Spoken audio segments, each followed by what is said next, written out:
2014-19లో మనం అధికారంలో ఉన్నప్పుడు చాలా మంది పేదవాళ్ళకి ఇల్లు ఇచ్చాం. చాలా మంది కట్టుకున్నారు. ఒకరికి 5,000 పడింది, ఒకరికి 10,000 పడింది. ప్రభుత్వం మారిపోతే 5 సంవత్సరాలు ఒక్క పైసా కూడా ఇవ్వలేదు. వాళ్ళందరూ మేము ఇల్లు కట్టుకున్నాం, డబ్బులు లేవని చాలా బాధపడుతున్నారు. ముఖ్యమంత్రి గారికి ఒప్పించాం. 900 కోట్ల అవసరం, ఫైనాన్స్ కి ఆదేశాలు ఇచ్చారు.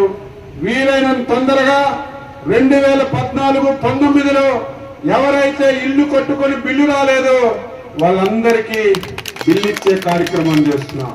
ఇంకా ఎవరైనా కొత్తగా ఇల్లు కావాలంటే మీ సచివాలయానికి వెళ్ళి మీరు ఆన్లైన్ లో ఇల్లు కావాలని అప్లికేషన్ పెట్టుకుంటే మా హౌసింగ్ వాళ్ళు వచ్చి వెరిఫై చేసి మీకు వీలైనంత తొందరగా కొత్త ఇల్లు కూడా మంజూరు చేస్తున్నాం.